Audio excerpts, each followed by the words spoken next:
안녕하세요. 사연을 부탁해입니다. 오늘의 사연을 소개하겠습니다. 우리 부부는 현재 시댁에 얹혀 살고 있습니다. 처음부터 시댁에 얹혀 살진 않았지만 우리의 노력에도 불구하고 딱히 방법을 찾을 수가 없어서 그런 결정을 내릴 수밖에 없었어요. 남편은 중견기업에, 저는 작은 중소기업에 다니고 있었습니다.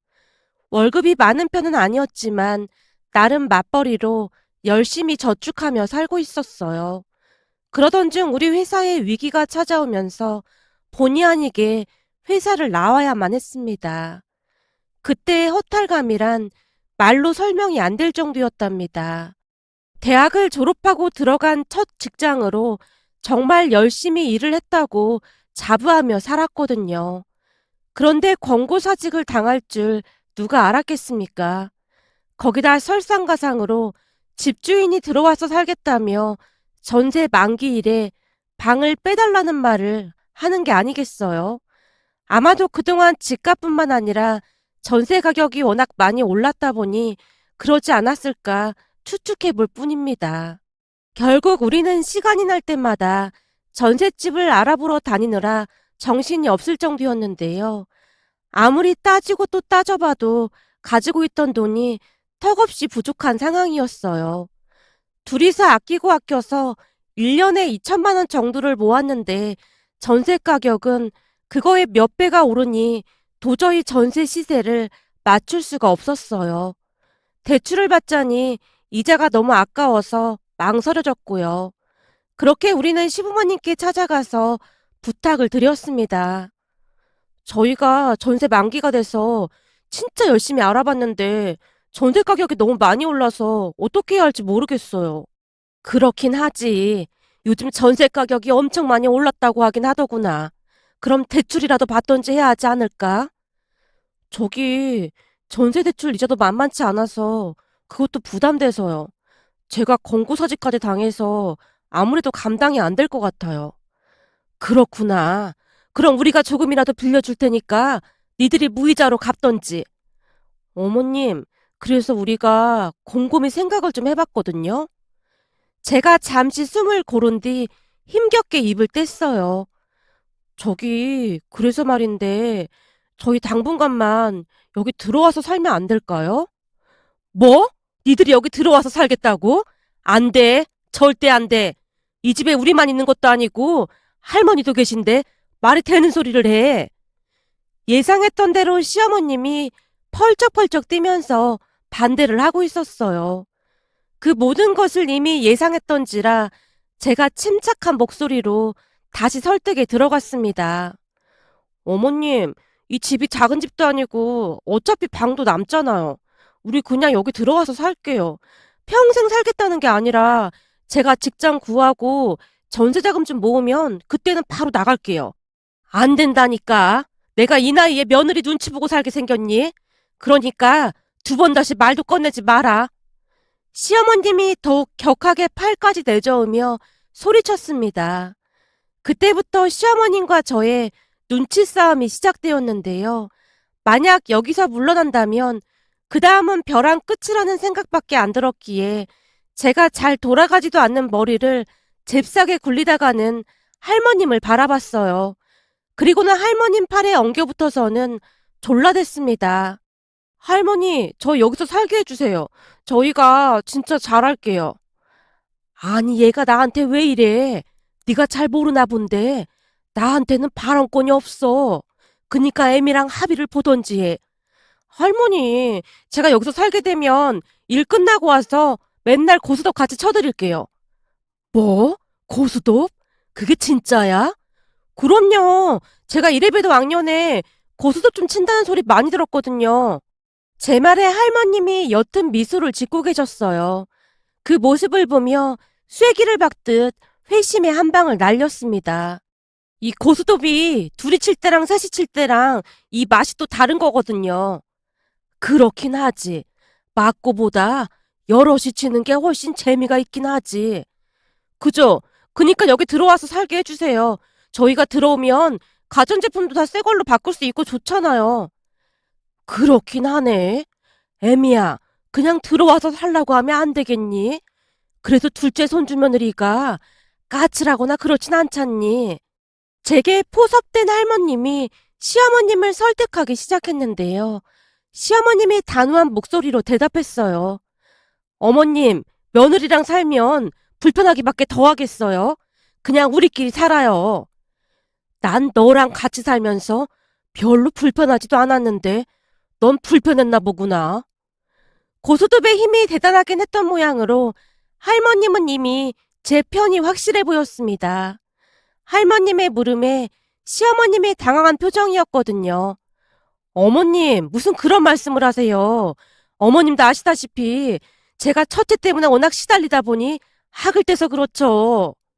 순간 시어머님이 형님 이야기를 하다가는 급히 제 눈치를 보는 듯 해 보였어요. 내가 보니 둘째는 첫째랑 달라 보여. 지금도 봐봐라.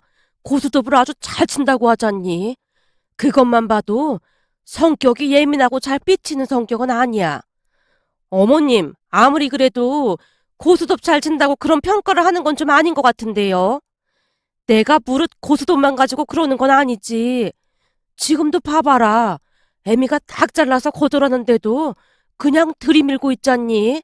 내가 볼 때 큰 문제 없을 것 같으니까 그냥 같이 살자꾸나. 이참에 전자제품도 다 새 걸로 바꾸고 좋겠네. 할머님의 머릿속에는 이미 고스톱 생각밖에 없는 듯 해 보였어요. 결국 시아버님도 할머님 말에 맞장구를 쳤습니다. 그렇긴 하네. 둘째네 들어오면 어머니도 심심하지도 않고 좋긴 하겠네. 식사 당번도 둘째네랑 우리가 나눠서 하면 될 것 같고 말이야. 뭐? 식사 당번? 그래 이 사람아. 잘 생각해봐. 여기 들어와서 살게 되면 둘째네도 살림을 도와야 할 거 아니야. 그럼 식사 당번을 만들어서 하면 우리도 편하고 좋잖아. 내가 알기로는 둘째가 요리도 좀 하는 걸로 알고 있는데 오히려 서로 상부상조 아니겠냐 그 말이야. 그런가? 순간 시어머님의 눈동자가 심하게 흔들리고 있었습니다. 그 틈을 놓치지 않고 제가 큰 소리로 외쳤어요. 어머님, 저 요리 완전 잘해요. 그지 여보, 나 요리 잘하지. 그럼 이 사람이 장모님 닮아서 요리 실력이 엄청나다니까요. 엄마 좋아하는 그 김치말이국수? 그것도 엄청 잘해. 그냥 뚝딱 하면 만들어낸다니까. 에이, 김치말이국수 정도야 그냥 껌이지. 그런 건 요리 축에도 못 낀다니까. 제가 한껏 거드름을 피우고 있었습니다. 그래? 그럼 니들 학가하게 되면 계약서부터 써라. 계약서요? 무슨 계약서요? 그니까 그 뭐냐. 학가하면 음식 만드는 거랑 그런 거 반반씩 하겠다는 그런 계약서 말이야. 가장 중요한 건 학가 뒤에 문제를 일으키지 않겠다는 거야.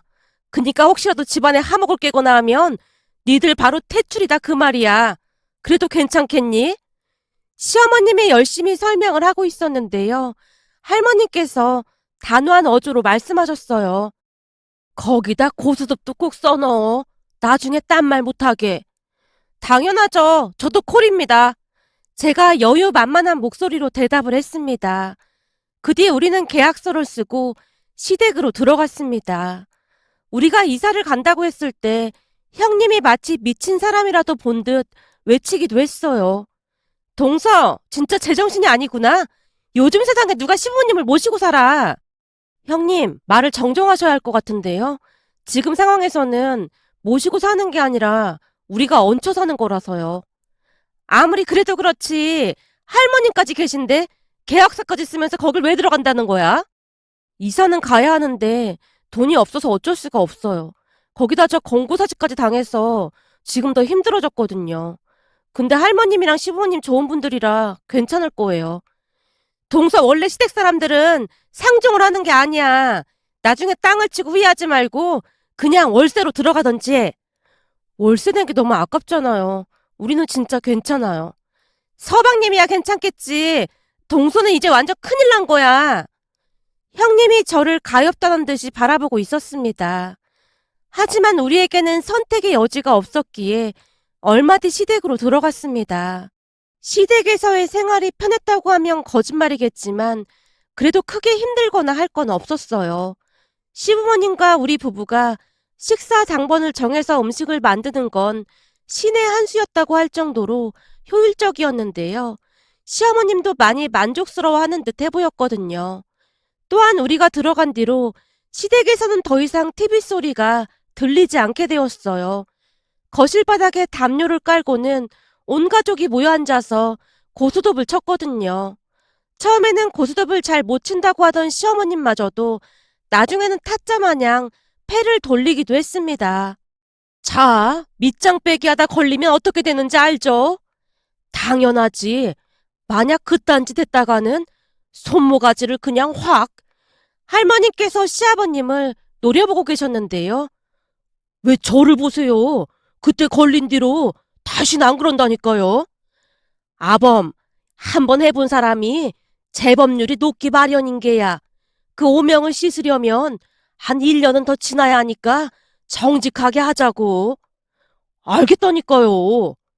언젠가 시아버님께서 밑장을 빼다가 걸린 뒤로 할머님께서 눈에 힘까지 주신 채 고스톱을 치는 내내 시아버님 손만 노려보고 계셨거든요. 그 모습에 우리 모두는 웃음을 참아야만 했는데요. 할머님이 실눈까지 뜨고는 내내 시아버님만 응시하는 바람에 시아버님이 어찌나 눈치를 보던지 그 모습에 웃음만 나왔답니다. 그렇게 우리는 계약한 내용들을 성실하게 이행해 나가고 있었어요. 그러던 어느 날 어마어마한 일이 일어났는데요. 그날은 오랜만에 외식을 하기로 해서 약속한 식당에 다 같이 모였습니다. 시부모님이 형님을 불편해했기에 자주 모이는 편은 아니었는데요. 형님은 성격이 소심하고 잘 삐치는 성격이었어요. 오죽했으면 제가 결혼하자마자 할머님이 제게 신신당부를 하기도 했습니다. 첫째는 뭐만 하면 삐지니까 괜히 얽히지를 말어. 되도록이면 그냥 모른 척하고 살라 그 말이야. 네 시어머니도 몇 번 당한 뒤로 잘 만나지도 않고 있어. 정말요? 삐치면 막 화내는 거예요? 차라리 화를 내면 낫게.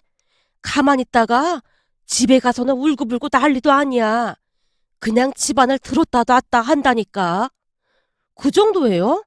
말도 마라. 애미한테 견과류 알레르기 있는 거 알고 있잖니? 네, 알고 있죠. 근데 첫째가 호두파이를 사왔지 뭐니. 그래서 애미가 기겁을 한 적이 있어. 애미가 견과류만 보면 펄쩍 뛰거든. 당연하죠. 기도도 붓고 그런다면서요.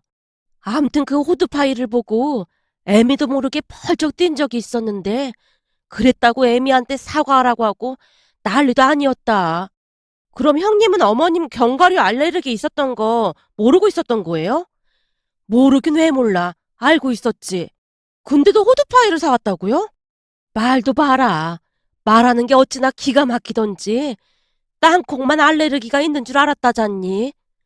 할머님이 기가 막히다는 듯이 고개를 절레절레 흔들고 있었습니다. 그랬기에 우리는 형님 내외와의 만남을 최대한 줄이고 있었어요. 그날은 아주버님 생신이었기에 어쩔 수 없이 만날 수밖에 없었는데요. 그 사달이 날 줄 누가 알았겠습니까? 아주버님이 갈비가 먹고 싶다고 해서 제가 고르고 골라서 꽤 맛있다고 소문이 난 식당으로 예약을 해서 갔습니다. 갈비를 시켰는데 인원이 많았던지라 먼저 12분 정도를 시켰어요. 남편과 저는 많이 먹는 편은 아니었고 조금씩 자주 먹는 편이어서 먹고 더 시킬 생각이었습니다. 그렇게 남편과 제가 갈비를 굽는 내내 형님은 앉아서 먹느라 정신이 없어 보였어요. 시부모님이 반찬 리필을 하느라 왔다 갔다 하는 와중에도 굳건하게 앉아서 먹기만 했으니까요. 남편과 제가 갈비를 4점 정도 먹었을까 싶었는데 형님이 직원에게 갈비를 추가 주문했습니다. 그 모습에 할머님의 표정이 점점 굳어져 가고 있었어요. 제가 봐도 조금은 얄밉다는 생각이 들었으니까요. 그런데 그 와중에 형님이 중얼거리듯 말을 했습니다. 요즘 진짜 이상한 거 있죠? 이상하긴 뭐가 이상해. 아니 뭘 먹어도 입맛도 없고 그냥 다 맛이 없는 거 있죠? 그래서 저 요즘 살이 좀 빠졌다니까요. 그럼 오늘도 입맛이 없다는 거니? 네, 완전 입맛이 없는데 그냥 먹고 있는 거예요.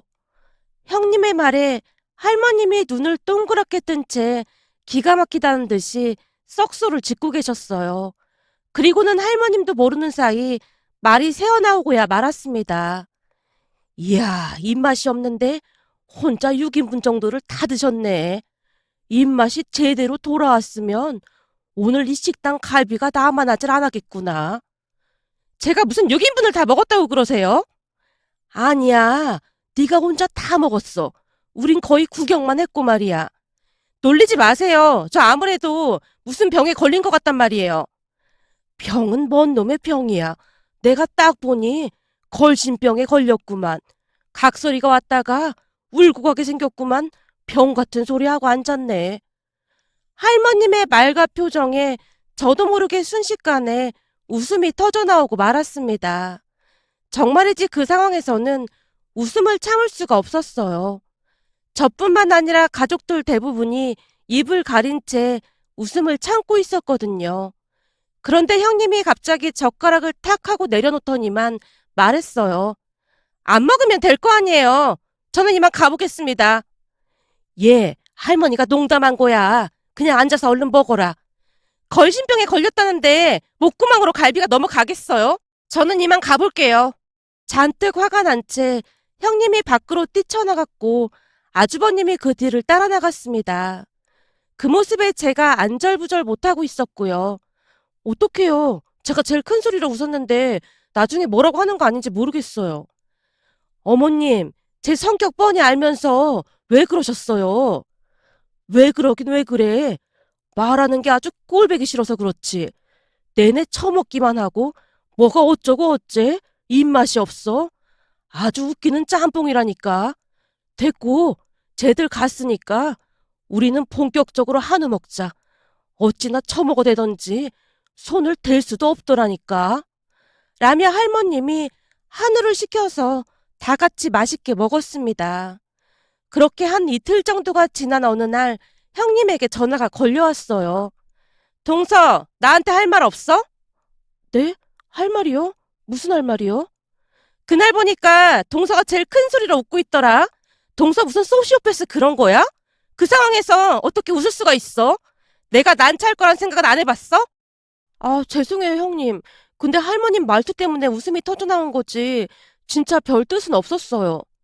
별 뜻이 없긴 왜 없어? 동서 때문에 내가 얼마나 상처받았는데.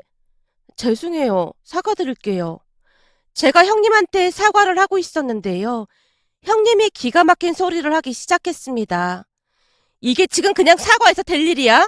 말로 하는 사과는 별로 와닿지가 않으니까 글로 써가지고 와. 네? 글로 써서요? 그러니까 사과문을 써서 가지고 오란 말인 거예요?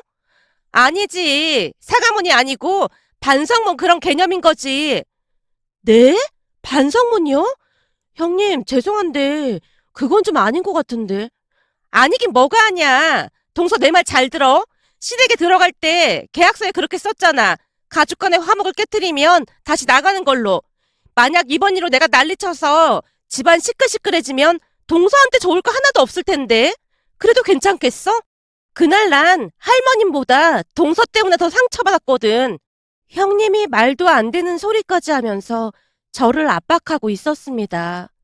그리고 저는 형님이 말도 안 되는 소리를 하고 있다는 걸 너무나도 잘 알고 있었지만 그까지 반성문 한 번 써서 조용히 끝낼 수 있으면 그냥 그러는 게 낫겠다 싶었어요. 괜히 시댁 어른들 알아서 좋을 것 없다는 생각뿐이었거든요. 결국 홀로 갈등하다가 가족들이 잠든 새벽 형님이 요청했던 반성문을 쓰기 시작했습니다. 하지만 딱히 글재주가 없던 제게 그것은 너무나 어려운 일이었어요. 그러면서 동서, 반성문은 꼭 자필로 써야 하는 거 알지? 라는 형님의 마지막 목소리가 다시 한번 뇌리를 스쳐 지나갔습니다. 곱씹으면 곱씹을수록 형님의 행동이 도가 지나치다는 생각이 들었지만 볼펜을 들고 열심히 반성문을 쓰기 시작했어요. 그런데 잠시 후 누군가 주방으로 들어오는 소리가 들려서 깜짝 놀란 채 식탁에서 벌떡 일어났는데요. 아니, 너 뭐 하고 있는 거니? 그게 잠이 좀 안 와서요. 근데 바닥에 떨어진 이 종이들은 다 뭐냐? 할머님이 바닥에 떨어진 것들을 줍기 위해 허리를 숙이고 있었어요. 그거 그냥 별거 아니에요. 아니긴 뭐가 아니야. 사방에 떨어져 있구만. 이거 뭐라고 쓴 거냐? 반성문? 아닌 밤중에 홍두깨도 아니고 웬 반성문이야? 애미가 반성문 쓰라고 하디? 바닥에 떨어진 종이들을 보며 할머님이 심각한 표정으로 묻고 있었어요. 사실 글이 잘 써지지 않아서 몇 줄만 쓴 채 종이를 구겨서 바닥에 던지고 있었거든요. 다른 종이들도 집어들던 할머님이 다시 물었어요.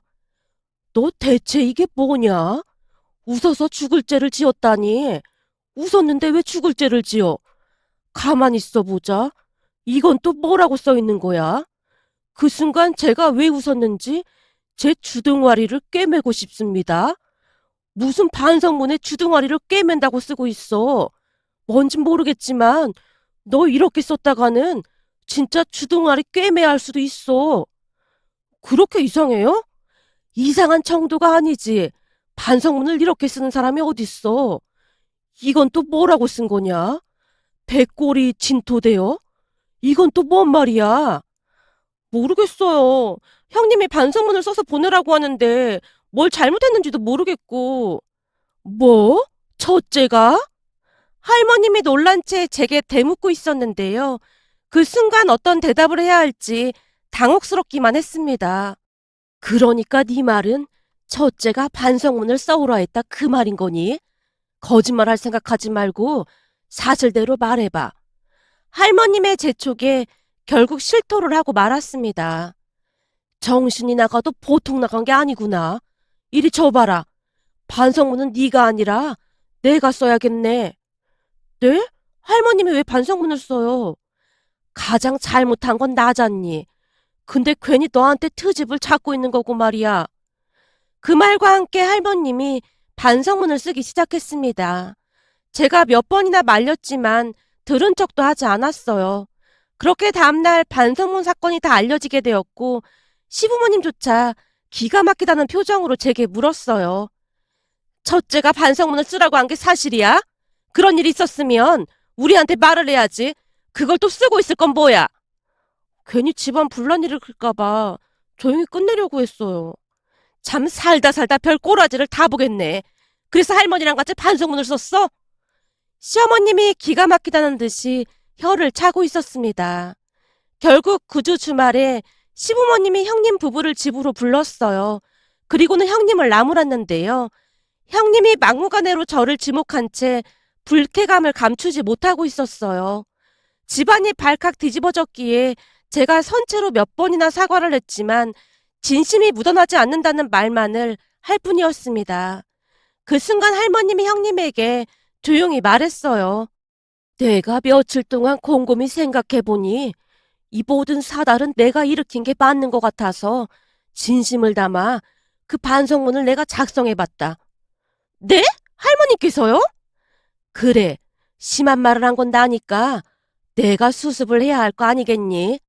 그럼 내가 쓴 반성문을 일어나서 읽어보마. 나 김춘심은 나이를 처먹고 말조심을 하지 못하고 주댕이를 나불대서 손주 며느리 기분을 상하게 했습니다. 나이만 뒤지게 처먹고는 나이값을 못한 것 같습니다. 앞으로는 첫째 손주 며느리 비위를 잘 맞출 것을 돌아가신 우리 어머니 아버지 이름 걸고 굳게 다짐하는 바입니다. 할머님이 큰 소리로 반성문을 또박또박 읽고 계셨는데요. 시간이 가면 갈수록 형님의 얼굴에 짙은 그림자가 드리워지는가 싶더니 형님이 벌떡 일어나서는 밖으로 뛰쳐나가 버렸습니다. 그 모습에 할머님이 조용히 외쳤어요. 저건 지 기분 나쁘면 어른이 있든 말든 그냥 뛰쳐나가는 게 아주 습관이 됐어. 반성문 같은 소리 하고 자빠졌네.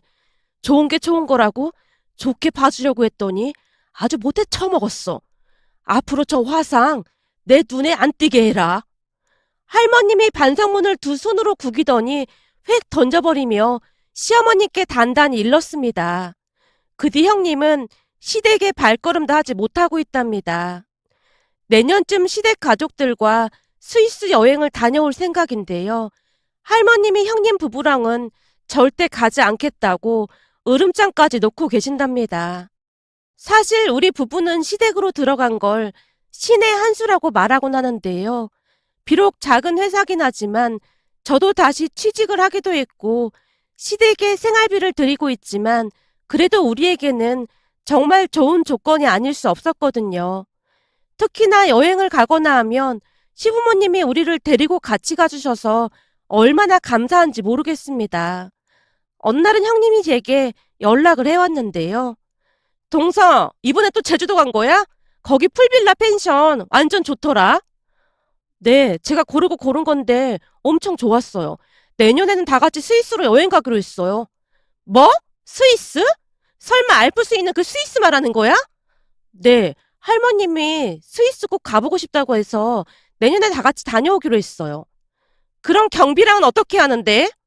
저희가 돈을 좀 보탠다고 했는데 어머님이 그냥 알아서 하신다고 하더라고요. 돈이 꽤 들어갈 텐데 그걸 그냥 알아서 하신다고 했다고?